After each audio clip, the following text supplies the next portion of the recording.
Bienvenue sur TV Clapotis et bienvenue aujourd'hui dans la lecture linéaire consacrée à un poème de Scarron.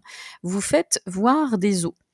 Alors ce poème s'inscrit justement dans le parcours associé de l'œuvre intégrale, en l'occurrence celle de Rabelais, le fameux ouvrage Gargantua. Pour présenter ce texte, dans l'introduction générale, comme à votre habitude, vous n'oublierez pas, petit rappel méthodologique, de représenter l'objet d'étude justement, qui s'inscrit ici dans la littérature d'idées par rapport à Gargantua, le parcours associé, Rire et savoir, et vous allez faire une présentation assez brève de Scarron, du sonnet en tant que tel, et présenter un projet de lecture sous forme d'une question. Je vous rappelle que ce n'est pas une obligation pour l'épreuve orale, mais c'est quand même la bienvenue. Et puis vous allez annoncer les différentes parties du texte que vous allez analyser. En l'occurrence, quand on dit partie, c'est les mouvements du texte. C'est ce que vous percevez, 2 voire 3 mouvements significatifs qui vont rythmer votre explication de texte. Donc tous ces éléments qui apparaissent sur l'écran, c'est tous les éléments qui devront apparaître pendant les fameuses 2 minutes d'introduction générale, sachant que vous n'oubliez pas que dans cette introduction, il y a aussi la fameuse lecture expressive notée. Alors, quelques petits éléments qui vont vous permettre de guider et d'orienter aussi votre présentation générale et puis aussi la lecture. Vous faites voir des eaux. Alors, il faut dans un premier temps mettre en évidence, et ce que vous ferez tout au long du texte, la particularité de ce poème, qui est en l'occurrence un sonnet. Il s'agit ici d'un blason détourné. Alors, qu'est-ce que c'était que le blason?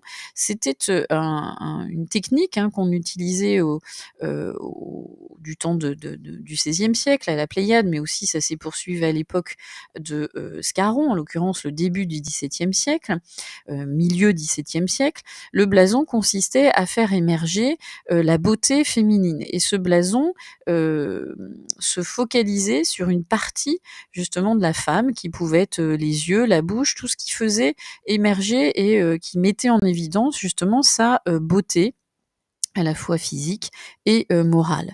Et ici, en fait, on a affaire, et c'est ça toute l'originalité, un blason détourné. On pourrait même presque parler d'un contre-blason, puisqu'il s'agit ici de non pas montrer sa beauté, mais plutôt sa laideur, voire sa puanteur. Et donc, il y a un renversement des valeurs, et ça qui est typiquement baroque, cette idée de renverser les représentations habituelles, de chercher justement le bizarre et l'étonnant. Et c'est une des caractéristiques, d'ailleurs, de Scarron, qui adorait de détourner les poncifs poétiques. Et donc, vous l'avez compris, Scarron, c'est un auteur baroque, certainement dans les plus amusants de son époque, qui a souvent pratiqué, à travers le théâtre, le roman ou la poésie, des styles humoristiques comme le burlesque, le style héroïque-comique, la parodie. Et on a, pour exemple, vous avez dû le trouver par rapport à la biographie, on le retrouve dans son fameux Virgile travesti. Et donc, dès ses publications vers 1650-55, on a ce poème, Vous faites voir des eaux, qui se présente donc à la fois comme un sonnet, certes, mais surtout comme un contre-blason qui va s'adresser à une femme dont est brossé un portrait peu élogieux, puisqu'il va être centré sur l'horreur de sa fameuse denture. Donc nous verrons effectivement comment, à travers et les quatrains et les sonnets, petit à petit, on glisse non pas vers un sonnet amoureux, mais un blason des plus horribles par la description de ces fameuses dents. Alors on va commencer justement par l'analyse donc du premier quatrain, et vous pourrez très aisément faire strophe par strophe pour l'analyse ici concernée. Alors, si on s'intéresse au premier quatrain, on voit ici que vous avez d'emblée quelque chose d'assez amusant de la part de Scarron, puisqu'il va choisir donc l'alexandrin habituel du sonnet, il va choisir le schéma habituel aussi des rimes embrassées, bref, tout ce qui s'inscrit dans le registre lyrique habituel du sonnet. Sauf que lui, il va détourner ça de façon habile. Alors au premier abord, on peut penser qu'on a toutes les caractéristiques de la poésie amoureuse. Pour quelle raison? Parce que tout simplement, il choisit volontairement le prénom d'une destinataire qui est ici Hélène. Et bien sûr, on pense ici à un petit clin clin d'œil amusé de Scarron en référence au sonnet pour Hélène de Ronsard, sonnet dans lesquels Ronsard écrivait et chantait l'amour qu'il portait à la fameuse belle Hélène de Surgères. Et puis bien sûr, il y a la connotation avec aussi l'Hélène de Troie. Donc il s'inscrit dans une poésie amoureuse traditionnelle. La plus forte raison, on a le vouvoiement qui montre une forme de respect, hein, vous faites voir, mais très rapidement, on comprend qu'il va détourner cette poésie amoureuse par l'évocation des eaux et aussi des fragments noirs, hein, qui évoquent, avec le terme aussi carrier tremblant, bien sûr, la dentition peu avantageuse de cette femme. Très rapidement, dans ce premier quatrain, apparaît donc l'image d'une femme affreuse. Le rire d'Hélène n'est pas du tout avantageux ici, puisqu'il consiste à plutôt en être blâmé, et cette laideur est exprimée par un jeu de couleurs d'emblée, avec le contraste entre le blanc et le noir, avec donc cette idée qu'on découvre une image hyperbolique de cette femme avec la noirceur de l'ébène, et aussi plus tard on aura la rougeur sanguinolente au vers 8, on en reparlera tout à l'heure. Donc il y a tout de suite une laideur malsaine, sordide, qui évoque presque non pas la beauté mais la maladie, avec l'absence totale d'hygiène qui va d'ailleurs être confirmée tout de suite par l'évocation des fragments, donc les dents carriées, tremblantes, déchaussées, et les assonances, par les assonances, mais les allitérations en R suggèrent ce côté et ce portrait peu élogieux qui d'emblée va repousser l'envie du lecteur d'aller un peu plus loin. Et donc on voit bien aussi le jeu amusé de la rime entre Hélène et ébène.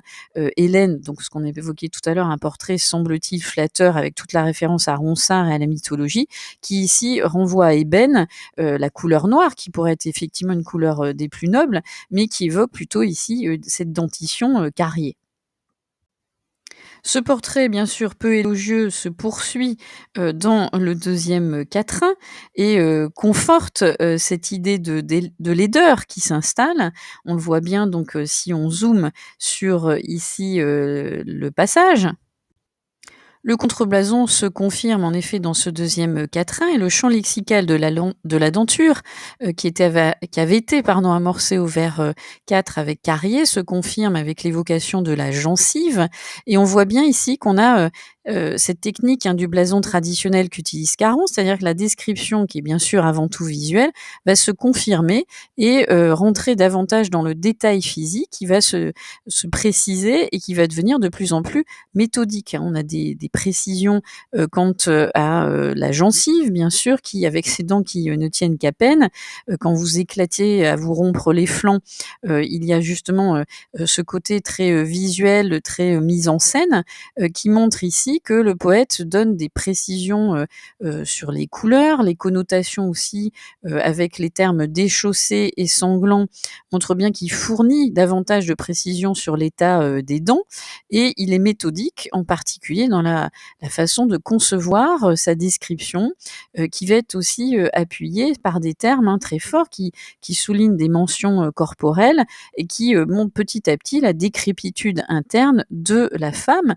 Et dès ce deuxième quatrain, on a l'apparition presque d'un monstre qui se met en place sous les yeux, sous nos yeux. Vous éclatez à vous rompre les flancs. On voit tout à fait cette mise en place, hein, de la scène qui est vraiment pathétique au plus haut point. Pour ce faire, il s'amuse en convoquant les différents sens, hein, la vue, mais aussi l'odorat, et on imagine cette haleine fétide de cette femme qui est loin de ressembler à la belle Hélène. Alors bien sûr, le portrait va se poursuivre dans notamment le premier tercet, qui va non pas parachever, mais enfin conforter cette image justement de cette femme absolument laide. Et on voit bien ici le détournement qui se poursuit. Ne vous mêlez donc plus du métier de rieuse, fréquentez les convois et devenez pleureuse. On voit ici que après la description physique, Scarron dresse l'image Les propos deviennent de plus en plus violents et ce qui est intéressant, c'est qu'à partir du, 1er, tercet, on a un retournement de l'image du poète amoureux aussi. C'est-à-dire que là, on a non plus, un poète qui va, jouer le rôle de l'amoureux tendre et admiratif. Il se montre ici plutôt moqueur jusqu'à la cruauté féroce, qu'on évoquait à l'instant, c'est-à-dire il décrit un personnage, totalement, stupide et voire même, il lui conseille par, les tournures impératives de s'éloigner de sa vue et par un cynisme violent, il recommande même à Hélène de côtoyer le monde du deuil et de la mort. Et le jeu d'antithèse entre les rimes rieuses et pleureuses souligne la force d'ailleurs des propos. On voit bien qu'on a ici presque une injonction de la part du poète à disparaître de sa vision.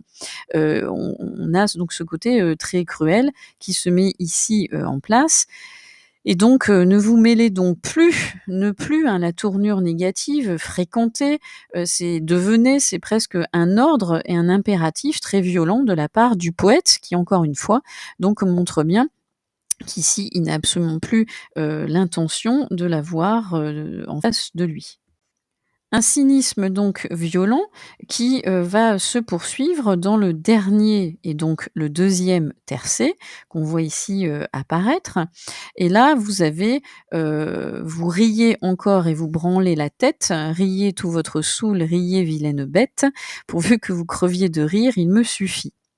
On pourrait presque dire ici que, Scarron parachève l'image de la femme, stupide et ici on est, bien loin des attraits, que l'on met habituellement, hein. La femme n'est plus parée de vertu et des attraits de l'esprit. Tout se résume dans sa stupidité qui se manifeste au plus haut degré dans ce dernier tercet. L'utilisation du mot bête renvoie de manière extrêmement péjorative à la fois la bêtise vulgaire, je vous rappelle qu'il était inconvenant bien sûr de rire pour une femme à cette époque. Ça renvoie aussi à la bestialité d'Hélène et cette bêtise se manifeste par un rire aussi sot qu'incontrôlé qui était déjà présent dès le vers 1, qui continue ici avec les images vraiment de la vilaine bête avec la tête, hein, le mouvement physique qui en est rendu d'autant plus stupide et puis avec cette idée donc d'une bêtise quasi symptomatique, comme si elle n'avait qu'une seule réaction qui consistait à avoir ce rire des plus sots. Et vous avez vu que de nouveau aussi, Scarron joue des sonorités, comme les allitérations en R qui, finit de, la rendre totalement stupide. La tournure exclamative aussi suggère, l'exaspération ici du, poète qui voit bien que cette femme affreuse et stupide n'a qu'une chose à faire, de s'éclipser, de sa vue et donc de son existence. Et vous avez compris, toute l'audace ici de Scarron repose sur le fait qu'il utilise le dernier vers, pourvu que vous creviez de rire, il me suffit, qui ressemble sensiblement au fameux concetto, hein, du sonnet traditionnel, où on résume l'essentiel de sa pensée, et on voit bien l'utilisation ambiguë du verbe crever. S'agit-il de mourir, ou bien le verbe est-il à prendre dans le sens affaibli, qu'on lui connaît dans l'expression crever de rire. Et on voit bien qu'il s'amuse de cette tournure de phrase pour ridiculiser définitivement la femme aimée. On voit bien ici, donc à travers ce sonnet, combien Scarron reproduit de façon très visible les caractéristiques de forme, de style du sonnet de la poésie amoureuse, mais en même temps, il certes décrit une particularité physique, comme c'est le cas dans le blason. On voit bien ici qu'on a un contre-blason avec l'image d'un individu stupide, avec une laideur repoussante, et cette image du poète qui n'est plus l'amoureux transi de la tradition, mais qui devient agressif et cynique. On pourrait d'ailleurs s'interroger sur les intentions véritables de Scarron lorsqu'il écrit ce poème. Est-ce qu'il s'agit simplement d'un jeu littéraire, comme on affectionnait beaucoup dans ces milieux cultivés de son époque, ou est-ce que c'est pas une parodie qui aussi traduit finalement les tourments du Scarron, de ce poète Scarron qui était réputé pour être extrêmement laid. C'est une sorte quelque part à ce moment-là d'exorcisme dans la mesure où on sait que lui-même était touché par cette difformité physique extrême.